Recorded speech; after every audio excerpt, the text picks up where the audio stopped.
This is my audience here, my roommate. Let's get right into it.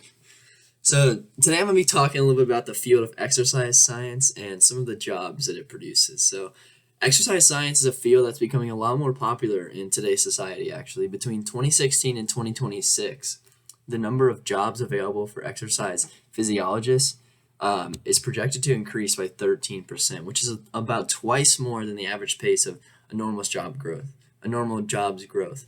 Now, a reason for this growth is how vastly exercise science and physiology can be applied to different occupations in today's world. So, exercise science can be applied to jobs involving therapy, coaching, training, business management, education, and even more.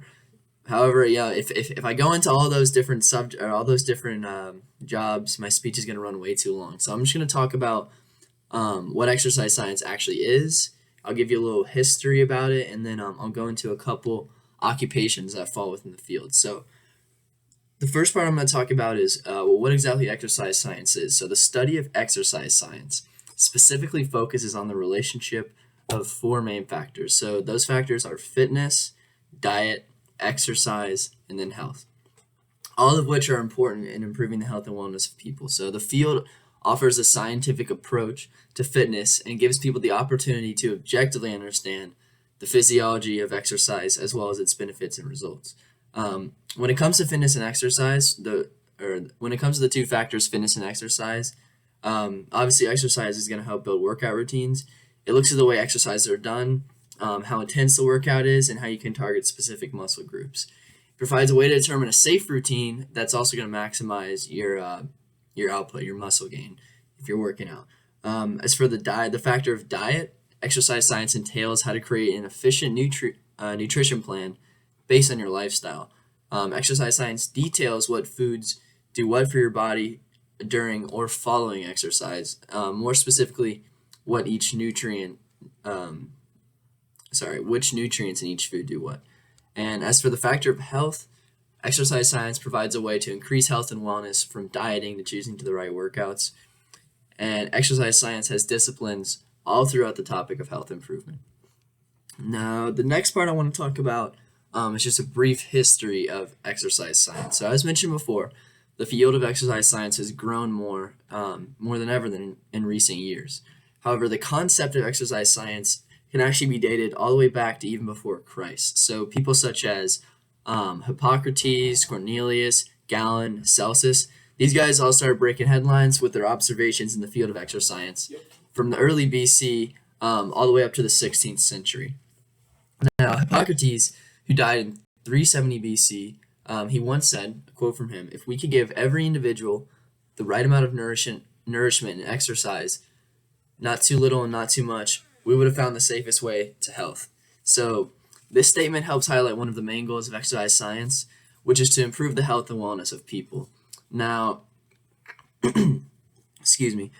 jumping forward into the 20th century, this is when exercise science started to see a lot more growth. So in the early 20th century, laws and theories started beginning to develop in exercise science.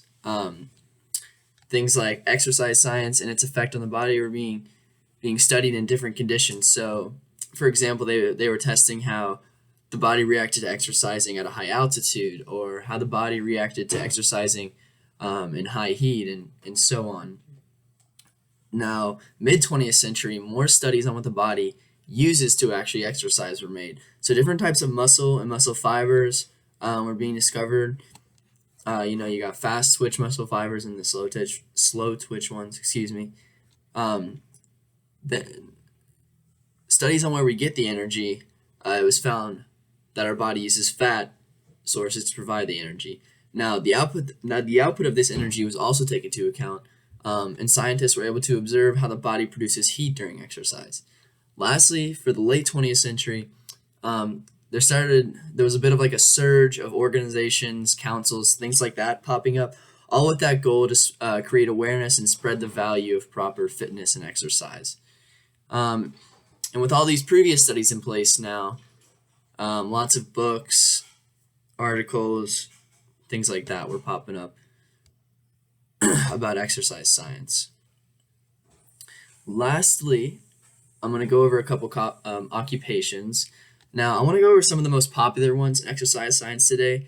The most common career path chosen by people is usually personal training. Now, one of the main reasons for its popularity is because there's so many ways in which you can become a certified personal trainer and start working as early as your college years. So, there's accredited companies, online options, university programs, and internal gym programs, all of which can certify you as a personal trainer. Now, the three main programs that accredit these certifications are the NASM, the Fitness Mentors, and ACE. Now, another popular job in the field of exercise science is athletic training. So, athletic trainers are commonly mistaken as a coach just from the occupation's name. However, athletic trainers are highly qualified health professionals who work with physicians, I can't say that word, physicians to provide a multitude of services to athletes. Now, they could be working with athletes who are still in high school, or they could be working with athletes who have already signed to a professional team. It really ranges from like low tier to high tier sports. Now, the duties of the athletic trainer include things like applying protective or injury preventative equipment. They'll evaluate injuries. They'll provide emergency first aid care, and they can carry out rehabilitation programs for injured athletes. Now, I've seen firsthand from experience in high school wrestling how important the athletic trainers actually are. Many friends and I, myself included, have had athletic training or have had an athletic trainer evaluate and help treat injuries after a sports match or something like that.